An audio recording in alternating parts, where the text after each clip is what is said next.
हे नारद जी, धुंधकारी के मर जाने के बाद में वो प्रेत योनि में चला गया। पापान कारणम बंधे तावते फलश्रुति, कर्म का फल है।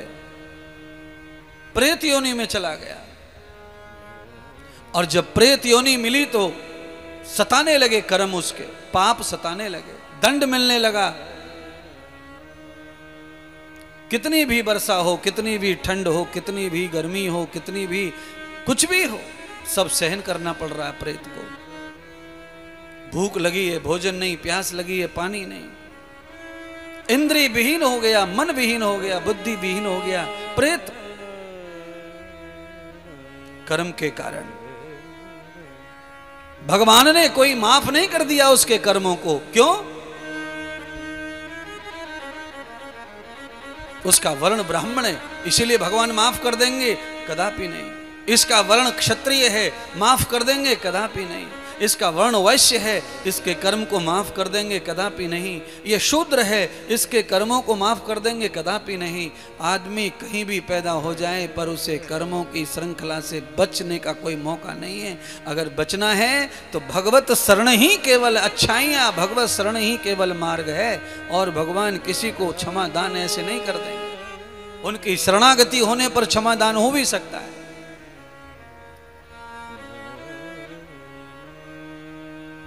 प्रायश्चित कर्म करके भगवान क्षमा कर भी सकते हैं, पर आपकी वर्ण व्यवस्था को लेके, आपके कुल खानदान को लेके भगवान क्षमा करेंगे आपके कर्मों को?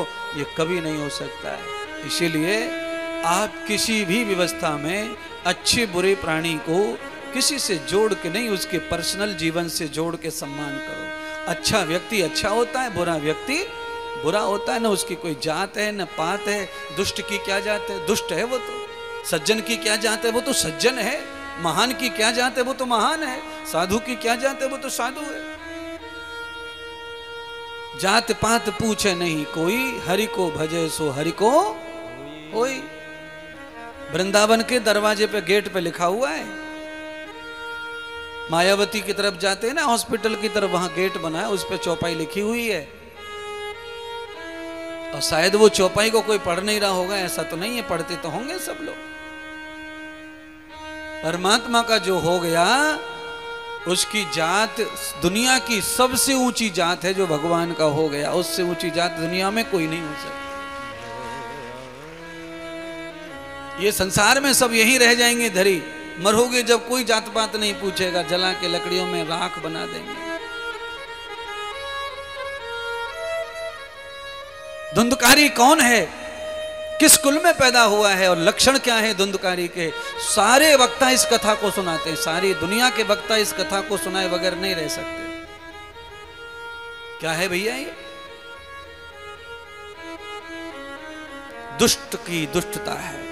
पिता महान, भाई महान, पर मां के संस्कारों के कारण पुत्र ने कुल को खत्म कर दिया, इज्जत को बिगाड़ दिया, प्रेत योनि में चला गया दुर्जन होकर के। गौकर्ण को आत्मदेव कहने लगे, गौकर्ण पुत्र ये दुष्ट धुंधकारी प्रेत बन गया है, तुम्हारे जीवन को उससे बड़ी तकलीफ होंगी, इसलिए जाओ उसके श्राद्ध कर्म कर दो। तो कहते हैं धुंधकारी के श्राद्ध कर्म करने के लिए श्री गया में बैतरणी नदी में जाकर गौदान करके आए थे गौकर्ण महाराज। वैतरणी नदी में गौदान करके कहते हैं कि वैतरणी पार हो जाती है दुष्ट से दुष्ट, पापी से पापी की। तो श्री गौकर्ण महाराज ने वो सारा का सारा पौराणिक कर्म किया। उसके बाद जब लौट कर आए तो मार्ग में ही उनका गांव पड़ता था, तो चलो गांव में चलें, यहां मरा है तो रुक गए रात में। कहते हैं पूरी रात भर प्रेत ने सोने नहीं दिया, चिल्लाता रहा, चीखता रहा, क्योंकि उसकी आत्मा भटक रही थी। इस कारण वाइब्रेशन रहते हैं, ध्यान रखना। कसाई जहां बकरा काटता है ना, उसके 50 मीटर इधर उधर तो लोगों को नींद भी रात को ठीक से नहीं आती होगी, क्योंकि बकरे की जो वाइब्रेशन है चीखने और चिल्लाने की, उसकी वजह से पूरा एरिया जो है वो अपवित्र हो जाता है। अच्छे से अच्छे लोगों को रात में निद्रा नहीं आती महाराज। और जहाँ भजन कीर्तन होते हैं, जहाँ यज्ञ हवन होते हैं, वहाँ 200-400 मीटर तक लोग जिन्हें बीमारियां रहती हैं सोने जगने की, उनकी बीमारी खत्म हो जाती है भजन कीर्तन से, और उनको अच्छी नींद आती है, रात को चैन पड़ता है, सुख मिलता है। इतना फर्क पड़ता है वाइब्रेशन का। धुंधकारी का प्रभाव घर में था। रात भर गौकर्ण सो नहीं पाए। उस दुष्ट की दुष्टता जिस घर में होती थी, वहां सब वायुमंडल दूषित हो गया था। रात भर चिल्लाता रहा, भैया मुझे बचा लो, मैं प्रेत बन गया हूं, मेरी रक्षा करो, मेरे लिए कुछ पूजा पाठ जो हो जाए मुझे बचाओ, मुझे मुक्ति प्रदान करो। पाप कर्मों के कारण मुझे विषयों ने अंधा कर दिया, वैश्याओं ने जिंदा जला दिया। वैश्याओं का अर्थ ही विषय है, चाहे वो रूप का हो, चाहे वो स्वाद का हो, चाहे वो शब्द का हो, चाहे स्पर्श का हो। सबसे घिनौना और सबसे गंदा जो विष है वो स्पर्श का ही है। स्पर्श में आदमी इतना मदमद हो जाता है, वो सबसे बड़ा विष है जो आदमी को गर्त में ले जा सकता है। ये आदत थी धुंधकारी में। नित्य वैश्याओं का संग करता, दारू पीता, जीवा को व्यसन लगा लिया, शरीर को व्यसन लगा लिया, प्रेत बन गया। कौन मुक्ति प्रदान करे? गौकर्ण ने पिताजी को जाकर कहा, पिताश्री मैं तो श्राद्ध कर्म करके आया हूं, पर फिर भी उसकी मुक्ति नहीं हुई है, वो भटक रहा है, अब आप ही मार्ग बताइए। मैं तो मार्ग में जब आ रहा था तो रास्ते में गांव में रुका, रात भर निकल गई, मुझे पूरी रात मुझे सोने नहीं दिया उसने, वो बहुत तकलीफ में है, चीखता है, चिल्लाता है, आप बताइए कोई मार्ग जिससे उसकी शांति हो वे आत्मा की। तो आत्मदेव कहते हैं, पुत्र बृहस्पति देव के पास चलो। अपने गुरु बृहस्पति के पास पहुंचे, सारी कथा सुनाई। तब बृहस्पति कहने लगे कि अब ऐसे दुष्ट का केवल और केवल एक ही मार्ग है, और वो मार्ग ये है। श्री नारद जी आगे की कथा सुनाई सूत जी ने सौनक ऋषि को, वही कथा मैं आपको सुना रहा हूं।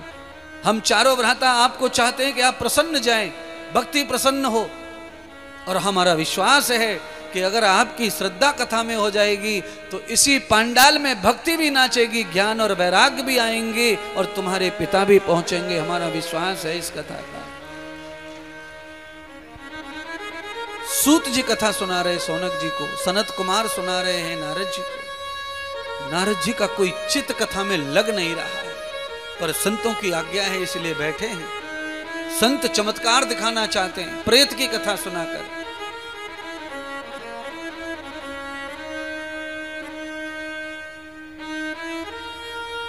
बृहस्पति ब्राह्मण ने आज्ञा कर दी, गौकर्ण अपने घर जाकर के गाय के गोबर से लीप करके चौक बना करके धरती को पवित्र कर लो।